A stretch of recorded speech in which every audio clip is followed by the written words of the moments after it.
The Imperial scout vessel drifted silently at the edge of Earth's atmosphere. Its hull shimmered slightly as active camouflage systems adjusted to match the darkness of space. Inside the craft, Captain June looked at the blue planet through the main viewscreen. His four eyes blinked in sequence as he studied what the Empire considered just another primitive world. "Run the standard scans," June ordered, his voice calm and measured. "Let's see what resources this planet has to offer." Officer Min nodded and began the scanning sequence. The ship's computers hummed as they collected data on Earth's atmosphere, geology, and biological diversity. Neither alien noticed the small Earth satellite that drifted nearby. It was an outdated piece of equipment that most advanced civilizations would have ignored, but it was still functioning, and its basic thermal sensors detected the alien craft despite its camouflage. Back on Earth, in a secret military facility deep under the Rocky Mountains, a technician named David stared at his monitor in disbelief. "Sir," he called to his supervisor, "you need to see this." Within hours, the information had reached the highest levels of Earth's military command. The different nations, despite their many conflicts, agreed on one thing: an unknown craft in Earth's orbit represented a potential threat to all humanity.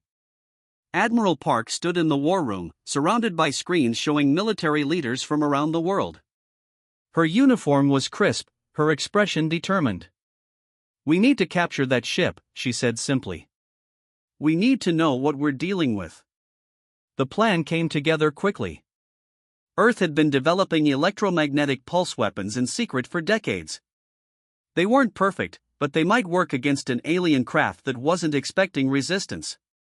3 days later, Captain June was surprised when his ship suddenly lost power. All systems went dark as an invisible wave of energy washed over the scout vessel. "Emergency protocols," he shouted as the ship began to fall toward Earth. The backup systems kicked in just enough to prevent a crash, but not enough to escape the swarm of Earth aircraft that suddenly surrounded them. When June regained consciousness, he found himself in a bright white room. Humans in protective gear stood around him.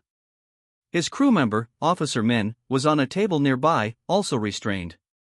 "Where am I?" June demanded in the Imperial language. A human stepped forward. It was Admiral Park. Behind her stood a group of scientists and military personnel. "You are on Earth," she said, the words translated by a device one of the scientists had created by studying the alien ship's communication system. "And you have entered our space without permission." June made a sound that might have been laughter. "Permission? Your kind doesn't have the authority to grant or deny permission to the Imperial fleet." Admiral Park's expression didn't change. "And yet, here you are, Captain, captured by those you consider primitive." Over the next few days, Earth's scientists learned much from the alien ship and its 2 crew members. They discovered the existence of the Galactic Empire, a vast civilization spanning thousands of worlds. They learned that Earth had been classified as a resource world, a planet to be exploited for its materials and possibly its labor force. Admiral Park was chosen to lead a diplomatic mission to the Empire. Using the captured scout ship as transport, she and a small team of Earth's finest diplomats and scientists made the journey to the nearest Imperial outpost. The Imperial officials were surprised to see their lost scout ship return with humans at the controls. They were even more surprised when Admiral Park requested an immediate audience with the High Council. "Your people have taken Imperial property," said the station commander, a tall alien named Sung. "That is a serious offense." "Your people entered our space without permission," Admiral Park replied calmly. "That is equally serious from our perspective." Sung seemed taken aback by her confidence. After a moment of consideration, he arranged for their transport to the Imperial capital. As their ship approached the massive Imperial homeworld, Admiral Park gazed out at the countless ships and stations that surrounded it. Earth was indeed facing a civilization far more advanced and expansive than their own. But she also knew that humanity had something the Empire seemed to lack: a fierce independence and determination that came from thousands of years of struggling against each other and their environment. "They think we'll be easy to conquer," she said quietly to her team. "We need to make them understand that Earth is different. That humans are different." Her team nodded in agreement as their ship descended toward the Imperial capital, where they would deliver humanity's message: Earth is off limits. The Grand Hall of the Imperial Council stretched for what seemed like miles, its ceiling lost in darkness high above. Admiral Park and her small team of humans stood at the center of the vast chamber, surrounded by representatives from thousands of worlds. The aliens came in all shapes and sizes, some with multiple limbs, others with strange skin colors, and a few that seemed to float rather than walk. Lord Tay, the Imperial Executor, sat on a massive throne carved from a material that glowed with soft blue light. He towered over the human delegation, his forearms folded across his chest, his skin a deep purple. Two smaller eyes above his main ones blinked rapidly as he studied the humans. "You have brought us an amusing diversion today," Lord Tay said, his voice booming through translator devices. "The primitive species that captured one of our scout vessels wishes to speak to the High Council." Laughter rippled through the chamber. Admiral Park stood firm, her face showing no emotion. "We are not here to amuse you," she said clearly. "We are here to establish diplomatic relations and to deliver a message from Earth." Lord Tay leaned forward slightly. "And what message would that be?" "Earth is off limits to the Empire," Admiral Park stated. "We do not wish to join your empire. We do not wish to be classified as a resource world. We will remain independent." The laughter in the chamber grew louder. Some aliens slapped their appendages against surfaces in their version of amusement. Lord Tay himself made a rumbling sound that the translators identified as chuckling. "Your single world against our 10,000, he asked. "Your primitive technology against ships that can destroy planets? This is why I allowed this meeting. Your species has an interesting sense of humor." Admiral Park nodded to one of her team members. Dr. Jean stepped forward and activated a holographic projector they had brought. Images appeared in the air between the humans and the Imperial throne. "This is human history," Admiral Park explained as the images showed ancient battles, medieval warfare, and then modern conflicts. "For thousands of years, we have fought each other. We have developed the art of war to levels that might surprise you." The images shifted to show nuclear explosions, stealth aircraft, and submarine warfare. "Even before we knew of aliens, we prepared for threats that might come from beyond our world," she continued. "And now that we know you exist, we are united for the first time in our history." Lord Tay's amusement seemed to fade slightly as he watched the brutal efficiency of human warfare. "Impressive for primitives," he admitted. "But still nothing compared to Imperial might." Admiral Park nodded again, and Dr. Jean changed the display. Now it showed the captured Imperial scout ship, and humans taking it apart, studying it, understanding it. "In less than 1 month, we reverse-engineered many of your systems," Admiral Park said. "We are quick learners. We adapt.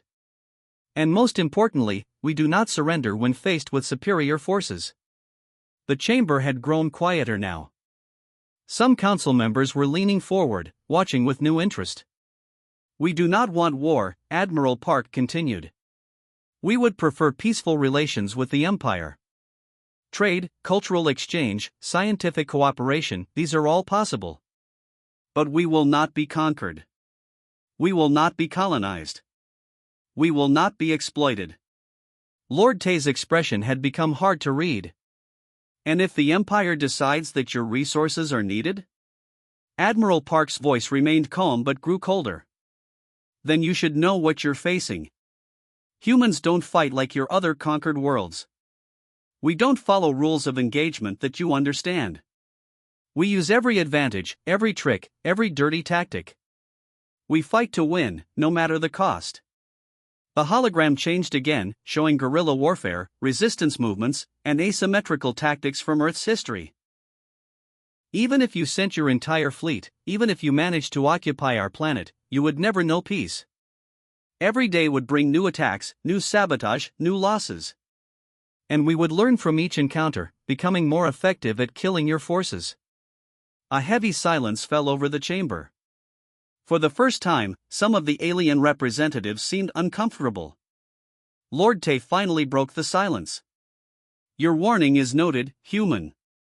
But the Empire has faced resistance before. All eventually bow to our superior power." He made a dismissive gesture with one of his lower arms. "The Council will deliberate on Earth's status. Until then, you may return to your quarters. As the human delegation was escorted from the chamber, Admiral Park caught snippets of conversation among the council members. Some were arguing for immediate action against Earth. Others seemed more cautious, suggesting further study of these unusual humans. Back in their assigned rooms, Dr. Jean approached Admiral Park. "Do you think they'll listen?" Admiral Park looked out the window at the massive imperial capital city spreading below them. "No," she said quietly. "They'll send ships. But when they do, they'll learn exactly what it means to attack humans on their home ground." She turned to face her team. "Send the signal. Tell Earth to prepare. The Empire is coming." The message from Admiral Park reached Earth in the middle of the night. President Nam was woken from sleep by his security team. Within an hour, the leaders of every major nation were connected via secure video link.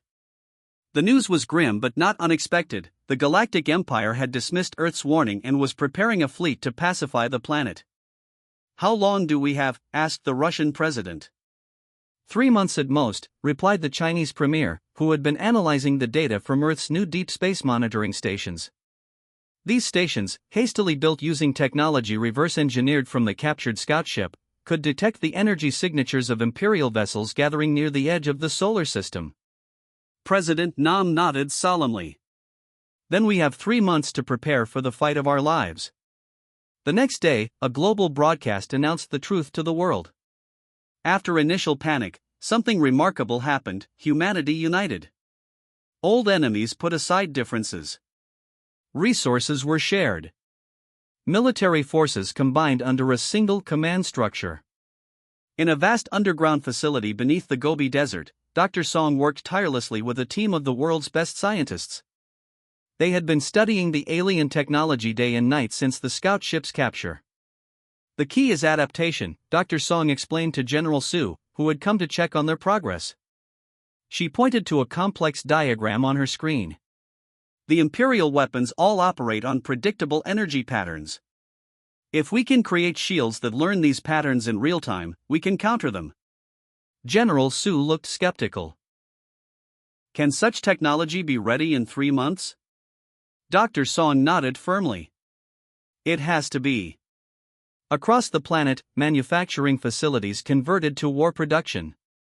In Japan, factories that once made cars now produced parts for space fighters. In Brazil, aircraft plants built orbital defense platforms.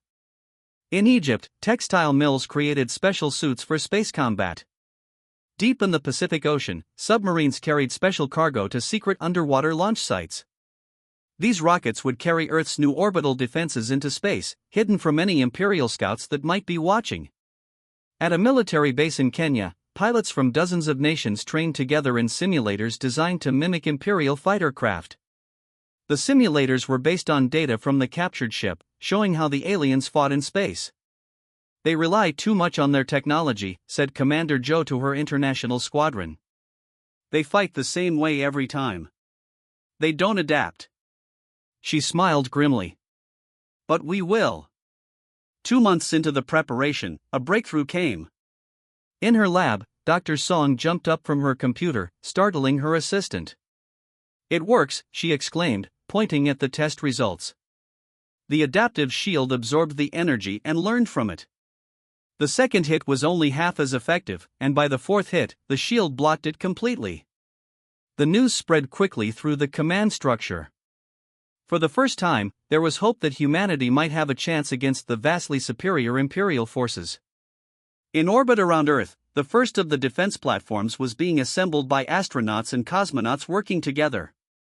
These platforms looked crude compared to Imperial technology, but inside they contained Earth's new secret weapons.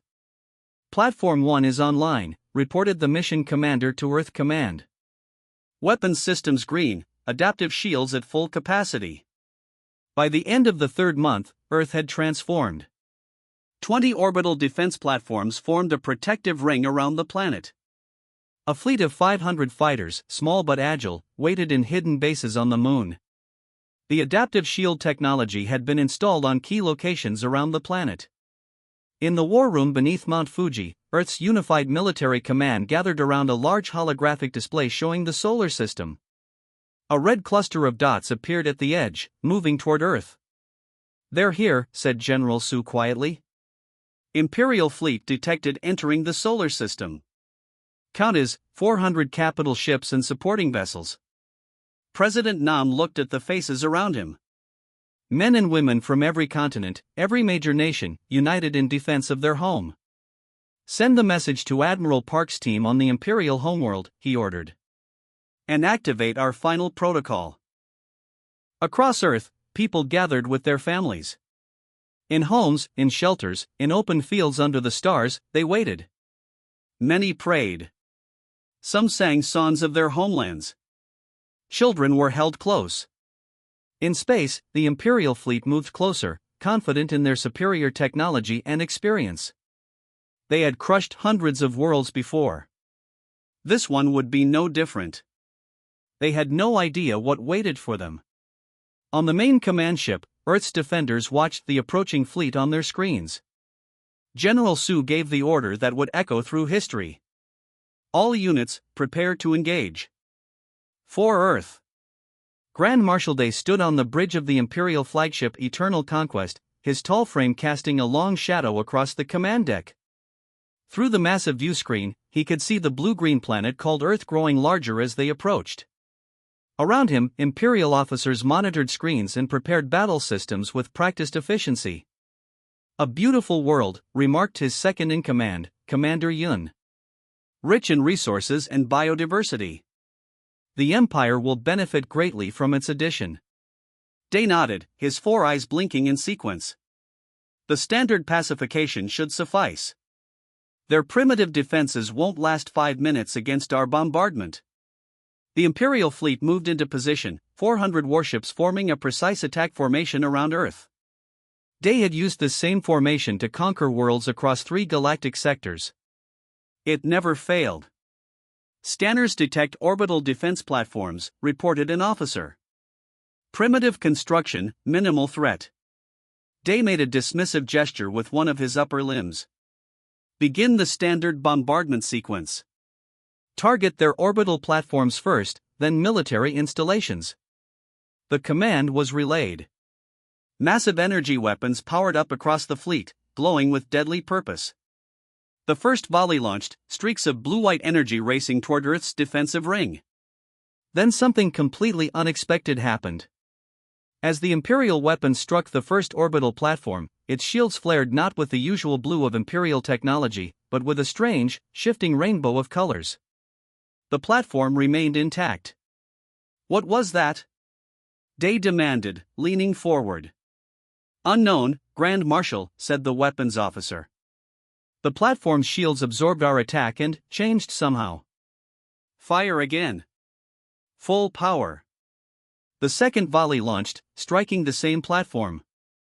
This time, the rainbow shield brightened but showed even less strain. The platform remained undamaged. Commander Yun's eyes widened.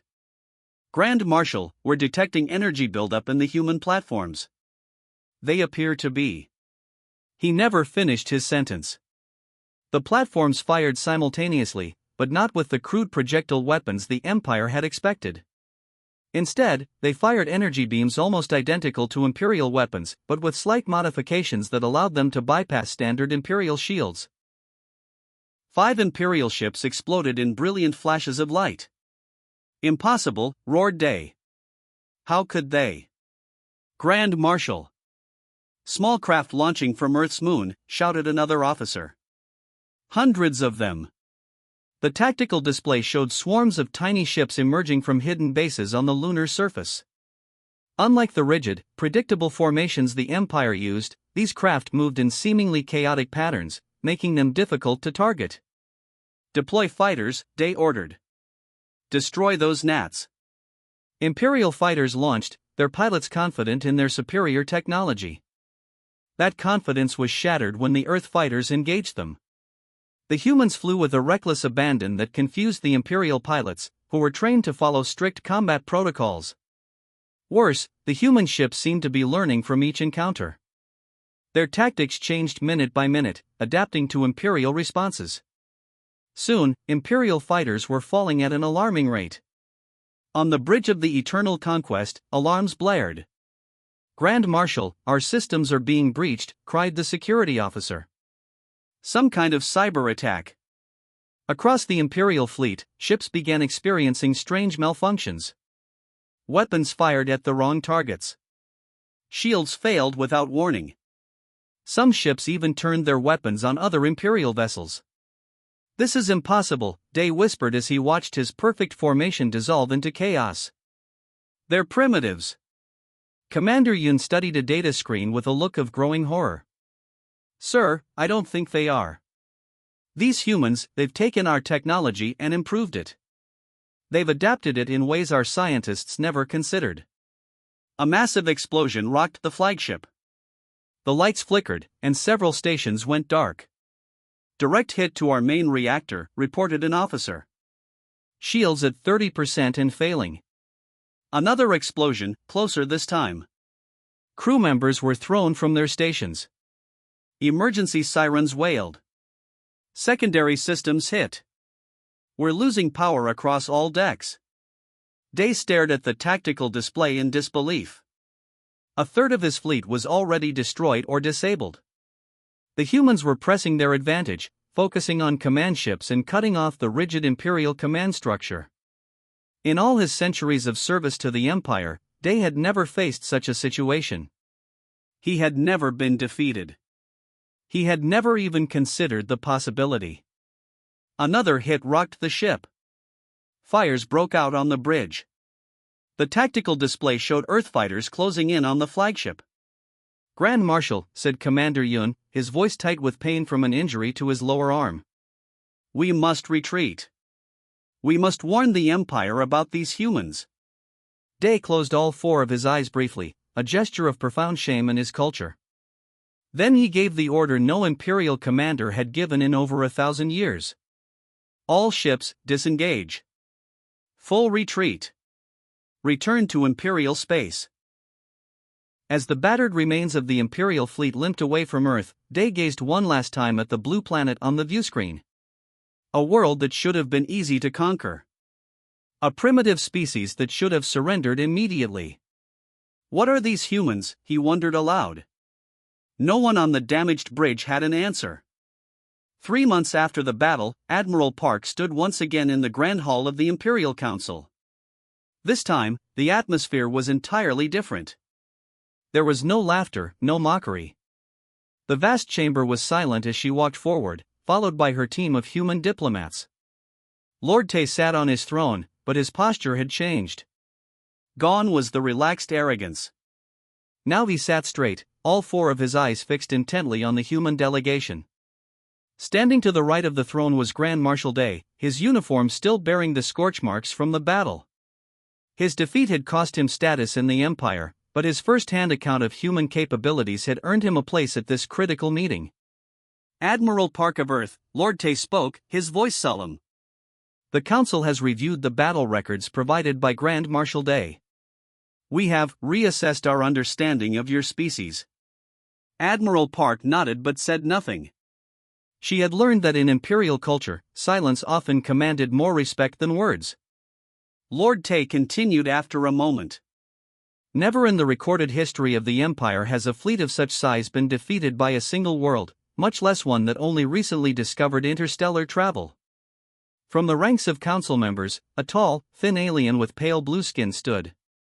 "I am Grand Scientist June. We have analyzed your adaptive shield technology.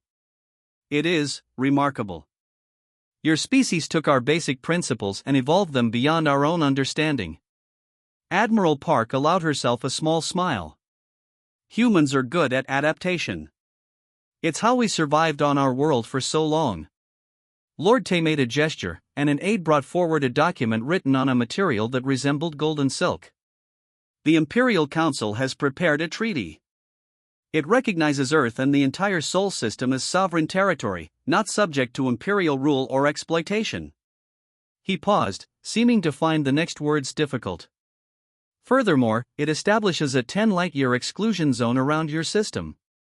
No Imperial ships will enter this zone without explicit permission from Earth authorities. A murmur ran through the council chamber.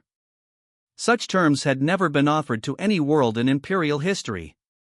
Some council members looked unhappy, but none spoke against the treaty. Admiral Park approached the throne and accepted the document. She read it carefully, then passed it to the human legal expert on her team. After a thorough review, she nodded.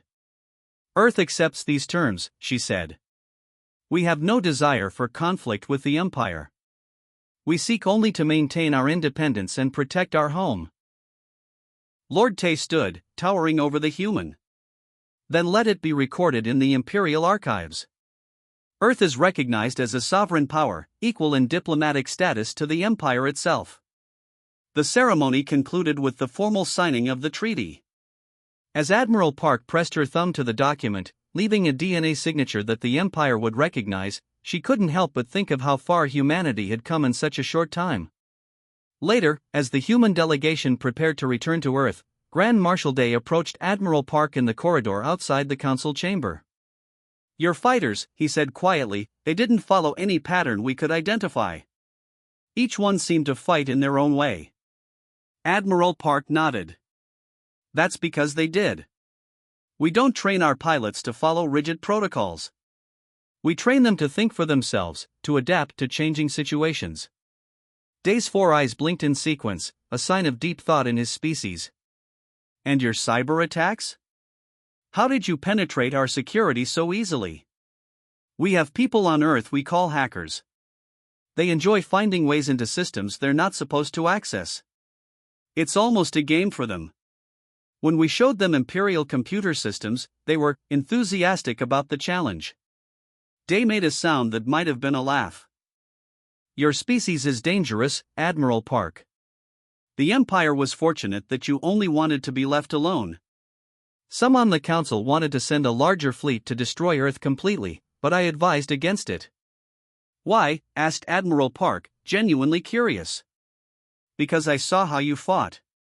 If we had sent more ships, you would have captured them too. Learned from them. Grown stronger. Better to make peace with you now than face what you might become in a decade.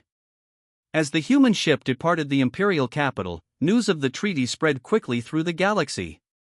Other species watched with interest as Imperial ships withdrew from the area around Sol System.